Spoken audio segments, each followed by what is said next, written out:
గాజాలో Israeli పౌరుల్ని ఎక్కడ చంపినా మిమ్మల్ని వేటాడి వెంటాడతాం అని చెప్తుంది ఇజ్రాయెల్.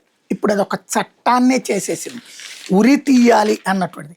గాజాలో ఒకవైపు మారణహోమం సృష్టిస్తున్న ఇజ్రాయెల్ సర్కార్ మరోవైపు పాలస్తీనా పౌరుల మీద అణచివేత చర్యలు మరింత తీవ్రతరం చేసే కఠిన చర్యలను తీసుకొచ్చిందంటూ సాక్షి రాసుకొచ్చింది. పాలస్తీనాలు ఇజ్రాయెల్ ప్రజలను హత్య చేస్తే మరణదండన విధిస్తామని తేల్చెప్పింది.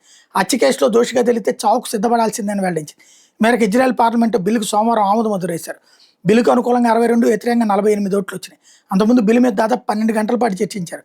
బిల్లు ఆమోదం పొందిన వెంటనే పార్లమెంటు సభ్యులు హర్షాతిరేకాలు వ్యక్తం చేశారు. ఇజ్రాయెల్ కొత్త చట్టాన్ని అంతర్జాతీయ సమాజం, మానవ హక్కుల సంఘాలు తీవ్రంగా ఖండించాయి. ఈ చట్టం వివక్షపూరితమైందని, అమానుషమైందని స్పష్టం చేశాయి. ఇజ్రాయేలీలకు వ్యతిరేకంగా నేరాలకు పాల్పడే పాలస్తీనాలకు శిక్షలు పెంచాలని అతివాదులు చాలా ఏళ్ళుగా డిమాండ్ చేశారు. కొందరు ఉద్యమం బాట పట్టారు. వాళ్ళ ఒత్తిడికి ప్రభుత్వం తొలగినట్టు స్పష్టమవుతుంది. ప్రధానమంత్రి బెంజమిన్ నెతన్యాహు పార్లమెంటు బిల్లు మీద ఓటింగ్లో స్వయంగా పాల్గొన్నారు. కొత్త చట్టం ప్రకారం ఇజ్రాయెల్ పౌరుల హత్య కేసులో దోషులుగా తేలిన వెస్ట్ బ్యాంక్ పాలస్తీనియన్లకి ఉరిశిక్ష అమలు చేస్తారు. అంతేకాకుండా ఇట్లాంటి కేసుల్లో దోషులుగా నిర్ధారణ అయిన ఇజ్రాయెల్ పౌరులకు కూడా మరణశిక్ష విధించే అధికారం ఇజ్రాయెల్ కోర్టులకు ఉంటుంది.